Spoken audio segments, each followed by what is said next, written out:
years ago, it was like the Lord said, it's time to go home. It's time to go back to First Assembly, which was my childhood church growing up. But for that previous 18 and a half, 19 years, I was at Oak Grove. Whoop, whoop, Oak Grove. Sister Kathy. And so I was there, and the Lord was growing me and maturing me and just taking me to new places. And then God said, it's time to go home. It's time to go and be a part of your home church. And so I came back, and then Amanda was still there. Because God never let me leave. To leave, do I need to do whatever? And God was like, nope, I planted you here. This is where you got to stay. Yep. So I stayed. How many of you know it's important to be faithful obedient where you're planted and to be obedient?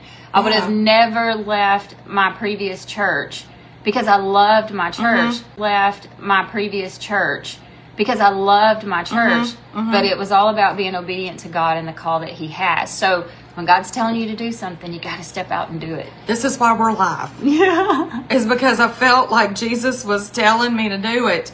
And I'm telling y'all, being on Facebook Live for me, this is terrifying. I don't know why. That's where all your people who know you are. I don't know why it's so different than Instagram, but it is. It really is.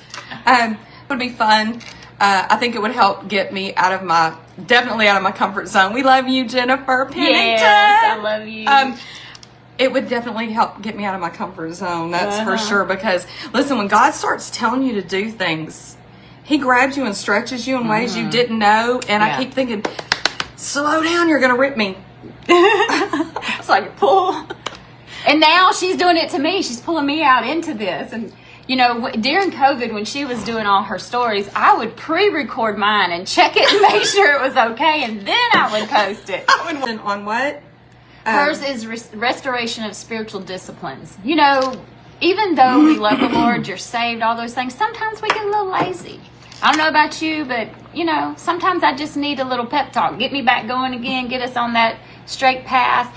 And so my phone's trying to go dark. What's it doing? Okay.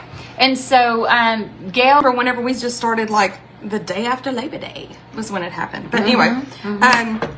Okay. We've been doing this longer than I thought we would. She said, we might do about 10 minutes. My husband said, so what are y'all going to do, a couple of hours? You preaching or something? I said, we don't know. It's like an introduction. Yeah. Maybe we'll do this again. Maybe we'll talk about this. We'll talk about some queen moves next time. Yeah. So while we make biscuits. We can talk about that. We want you to know that you are a queen, that you are a child of the Most High King. We want to encourage you. And, you know, this enemy, he comes and he wants to beat us up. He wants to tear us down. But that is not who we are.